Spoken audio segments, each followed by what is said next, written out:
Update. My 31 female best friend 32 female is telling me that my boyfriend 34 male cheated with her, but it says that she's lying. How do I get to the truth and then salvage whichever one of these relationships is worth saving? Original post. I've been best friends with Becca since 2010. We were college roommates, and then after we graduated, we still lived together up until I moved in with my boyfriend Nate in 2019. One thing about Becca is that she's always had a drinking problem for as long as I've known her. And she's done stuff while drunk that has sometimes caused problems in our friendship. She does try to stay sober, but every few years something will happen to make her start drinking again, which is what happened earlier this summer. So last Saturday, Becca called me because she was drunk somewhere and needed a ride home. I couldn't go pick her up because I had flu, and I was in cold medicine, so Nate went to get her instead. A couple of days after that, I started noticing that Nate was being weird with his phone. Normally, he leaves it out on a coffee table if we're watching TV or whatever, but he started putting it face down, so I couldn't see what notifications he was getting. My first thought was that he was trying to plan a surprise. And because of the timing, I thought that maybe Becca was helping him. Yesterday, I saw Becca. I told her that Nate was being sneaky all of a sudden, and asked her if he said anything about maybe proposing soon. She asked me if I looked through his phone, and I said no. Becca started crying and told me that she and Nate hooked up in his car that night that he came to pick her up. Her excuse was that she was really drunk and didn't fully know what she was doing. She said she'd been texting him since, telling him that he needed to tell me what happened or else she was going to. I asked Becca to show me the texts, but they were all in the app Signal, which deletes messages after a day. So all I could see was that she and Nate had a chat thread, but nothing that they said. I told her to text Nate in front of me, so I could see what he said. And she did, but we got no read receipt and so no response at all, so it didn't prove anything. I asked Becca if she was sure she wasn't so drunk that she maybe imagined it, or thought a dream was real, and she absolutely lost it on me. I said that she knows that she's horrible when she drinks, but that she's not freaking delusional, and she doesn't make things up. She said that I could believe her or not and it's my choice, but she was telling me the truth. I just said I needed to go home and talk to Nate. So when I got home, I confronted Nate with what Becca had said, and he acted shocked and denied that anything like that happened at all, and said he didn't know why I should think so or say so. He said that he had just given Becca a ride home, and the only thing that happened was that they talked about how he and I had been together for a long time and how we should get married already. He admitted they were talking on Signal the next couple of days, but he said that it was about exactly what I thought, that he was asking her about engagement rings and what kind of proposal I would want. Nate replied to Becca's message from before, asking her if she made up a story about them hooking up to not ruin the surprise about his proposal. And she texted him back that there was no proposal and to stop playing dumb. So then Nate called her pretending like I wasn't in the room and told her that she needed to stop whatever she was trying to do because we were on the verge of breaking up and he'd rather just have the surprise be ruined. But Becca just kept telling Nate to stop lying until he got angry and hung up on her. I really didn't know what to think, and I still don't. Right now, Nate is really upset and not really talking to me much. He says that it's bad enough that Becca acted insane and ruined his plan to propose, but it's even worse that I believed her lies even a little and would think that he would ever cheat on me. Becca texted me saying she was sorry, but otherwise I haven't talked to her either. I don't want to think that Nate would cheat on me or that he'd take advantage of Becca if she was that drunk. But I feel like I can't be 100% sure because I've known Becca for 13 years. And I also just can't believe that she'd lie to me about something this important. And I know that she does have a drinking problem, so I can believe that she'd sleep with my boyfriend if she was drunk out of her head. She's done some pretty awful things in the past when she's drunk. I don't want to wrongly accuse Nate of something he didn't do, but I don't want to be an idiot. Now for the top advice before reading the update. What else has Becca done to you while drunk? I feel like more past context is needed. Does she normally black out? Forget things? Misread situations? Has she hooked up with a past partner? Hit on guys you like? Please provide more background. The fact that they're using Signal to communicate definitely makes me think it's something sketchy and not some innocent thing. I am 60% believing her, but please provide additional details. So in the past when she's been drunk, Becca's blacked out and started fights with me and other people. She'll say really out of line, insulting things. She's kicked people out of our apartment because she didn't remember inviting them in. She's accused me of stealing clothes from her because I was wearing an outfit that looked like something that she owned. That kind of thing. She's never hooked up with anyone that I was dating, but she's definitely hooked up with guys that she knew I was interested in. Wow, that's tough. I'm sorry you're in this situation, because she seems like a total unreliable narrator. But also your boyfriend doesn't seem like he's acting that trustworthy either. What's your gut feeling? I don't know. I really don't think that Nate would cheat, but I just can't imagine that Becca would completely make this up.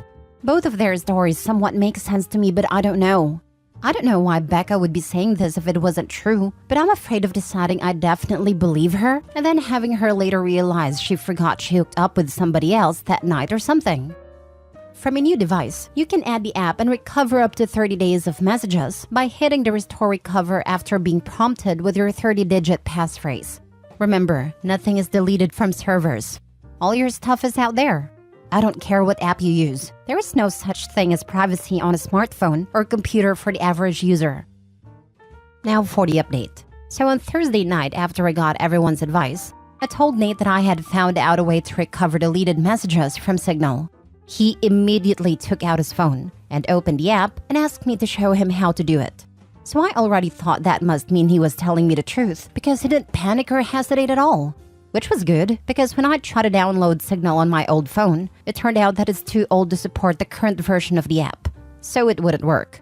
Nathan asked me if we were going to have to go out and buy a new phone for me to believe that he was telling me the truth, and he said that he was willing to do it if that's what it would take.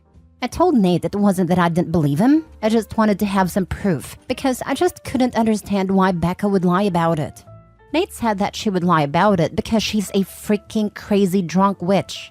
And there's literally no way for a non-crazy person to understand why she would do anything. And once the messages prove that, he didn't ever want me talking to her again. Then his had to get up because if we were going to go to the Verizon store, we had to get there before it closed. By then, I completely believed Nate anyway. So I told him we didn't have to go anywhere or get a new phone, and that I believed him and I knew he didn't cheat on me, and that he would never do that.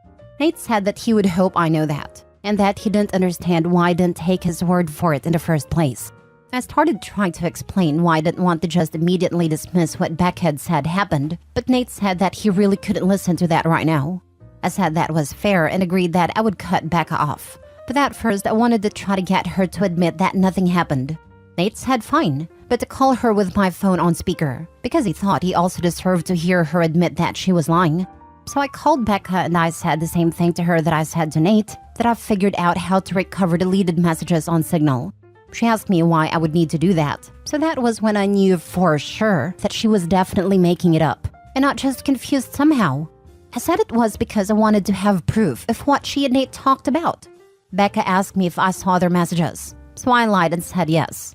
After that, Becca just went silent, until finally I asked her if she was going to say anything. Then she asked me if that meant that we were engaged now. So then I really just lost it on her and screamed at her, asking her if she was freaking serious. And what the heck was wrong with her? And how could that possibly be all that she had to say? Becca started screaming back, telling me to calm down and about how obviously I never believed her anyway, because it's not like we broke up over it.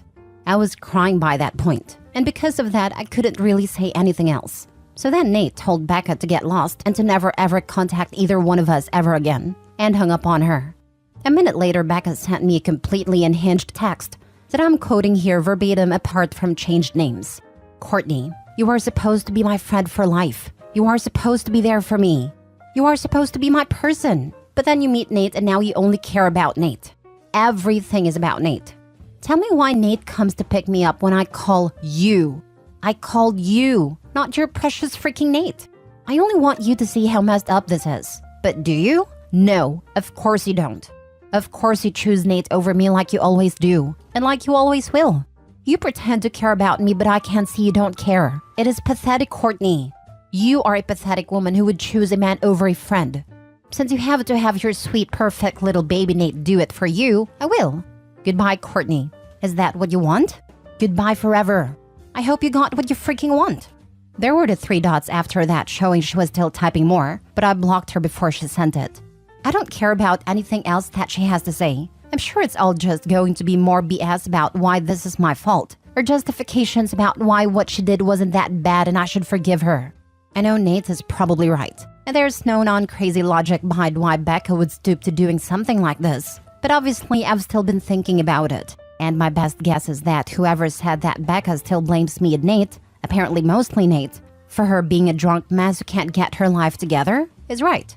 It seems like she somehow thought that if she said she hooked up with Nate, I'd break up with him, but still wants to be friends with her and then everything would magically be fixed. As far as stuff with Nate, I asked him if he thought he could ever forgive me for doubting him, and he said that since I came to my senses and I cut Becca off, he guesses we can try to put it behind us. I don't think he's still going to propose anytime soon. After this, I probably wouldn't if I was him. And from what Nate said, he didn't actually do any planning yet other than asking Becca about rings, and if I'd think a public proposal was tacky or not. All he was doing so far was trying to get ideas without me knowing he was talking to her about it. So just based on that, I think probably it's not going to happen for a while if it still does at all. Also, thanks to everyone for the advice and support. I know I didn't respond to many comments, but I really did appreciate everyone who cared enough to want to help. Wow, this is a perfect example of how drugs and alcohol affects behavior and logical thinking. BFF thought admitting to sleeping with your serious boyfriend would result in a positive or a win for her. Sorry this is going to delay your future with Nate, but hopefully with a bit of time behind you, everything will be back on course. Maybe invest in some security devices like cameras and rape alarm in case Becca approaches. I'm guessing you haven't seen the last of her.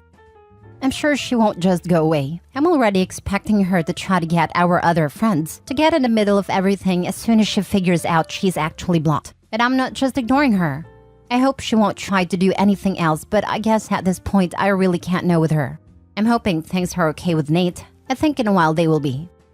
I would get out ahead of that. Message your mutual friends and explain the basics of what happened. Tell them you're not asking them to take sides or cut her off, but you expect that she will try to get to you through them and you're asking them to respect your decision to end that friendship.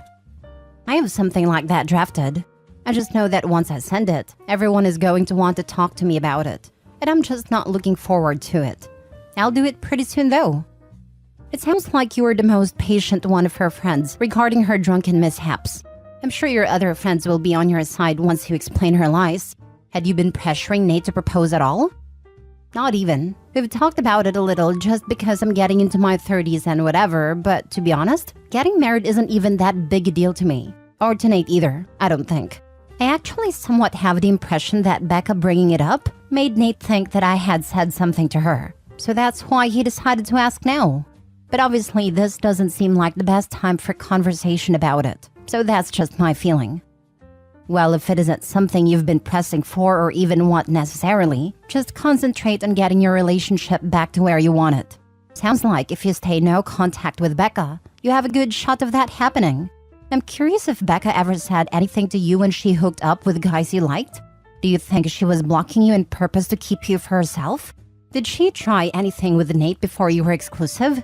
Or was she drunk and looking for hookups? I don't think she ever put enough thought into those hookups to be malicious like that.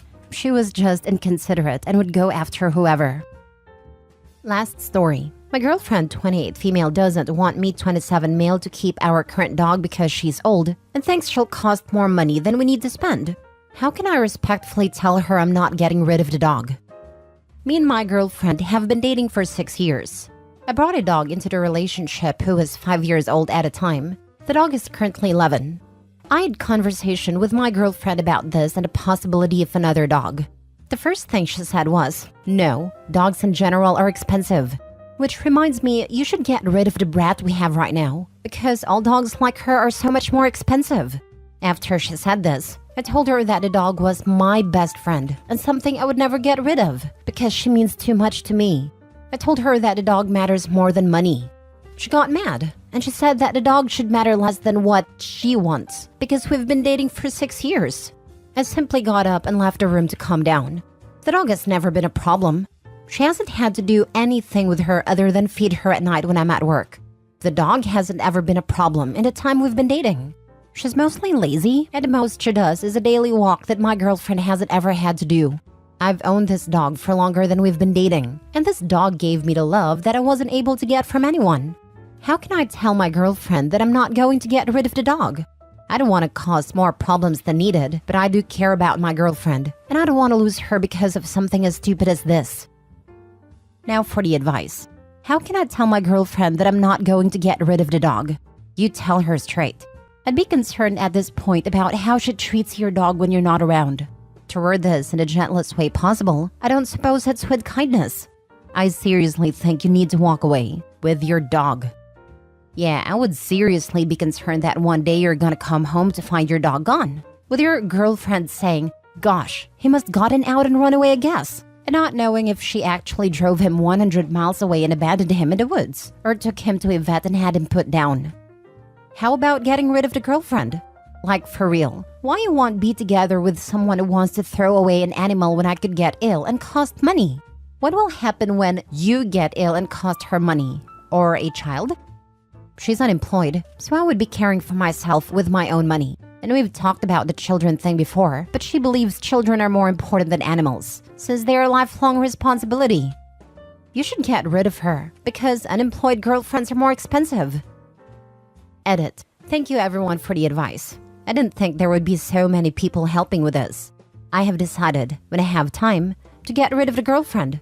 I can't be with someone who, like many of you have said, who will not care for me when I'm old and sick with her, or who will divorce and leave me when our children turn out to be too expensive. Me and Pupper will live our best life without that weight on our shoulders.